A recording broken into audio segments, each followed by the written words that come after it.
I took my first solo flight with my son when he was almost 2 years old. Now, I had spent weeks making spreadsheets and packing and trying to get ready for this because I'm not accustomed to doing this by myself. I never wanted to be a single parent. I'm just a person whose marriage failed while my kid was still in diapers.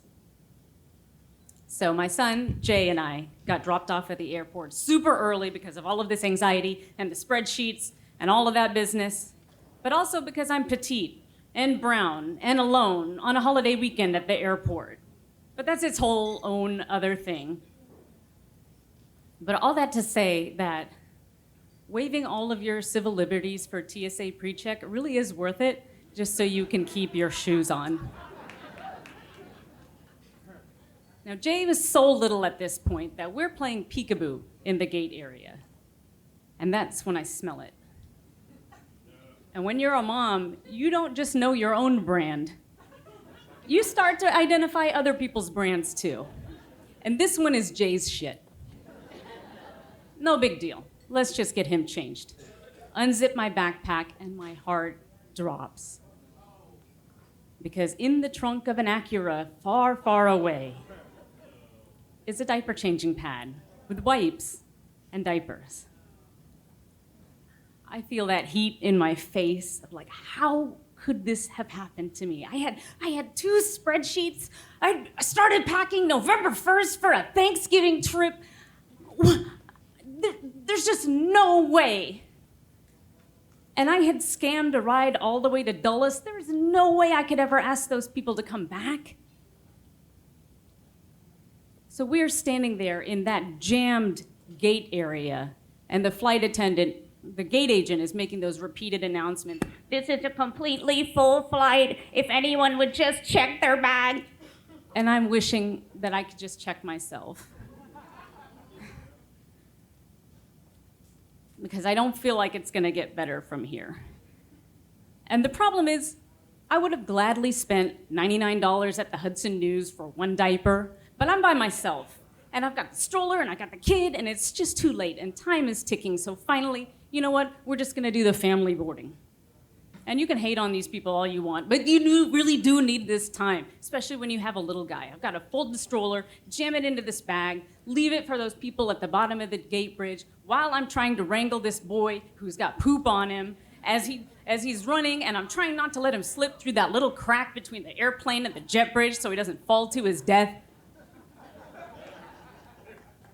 And people watch you, and nobody ever helps you with this. And you're just cussing in front of everyone. Son of a bitch, fuck, shit. This stroller always folds properly, except for today when it won't fit into the fucking bag. And finally, when you're done and you come up for a breath of air, somebody says, "Do you need a hand?" Like, yeah, I did. I did need a hand. Well, what's even worse is when you hear somebody say, "This is why I don't have kids." And you know what? Thanks. If I had fucking known that, I wouldn't have wanted kids either. I wanted to be married. I wanted kids plural. I wanted a labradoodle. I wanted somebody that I could do life with. So when shit hits the fan, like in that moment, you can look at that person and be like, yeah, this sucks, but at least we're together. Instead, I'm over here weighing, is it worth being safe and comfortable and having all the things, or having your dignity? Could I do 18 more years of being completely invisible? Man, fuck it, I don't have time for that. So I pick up this boy and I fireman carry him, which was a really bad idea because now the shit is just right here, right by my face. And we're walking, hi to all the lovely flight attendants as we get back to row 39. Why are there 39 rows on a domestic flight? What? And we sit down. And the magic number is 2. That's when you get your own seat.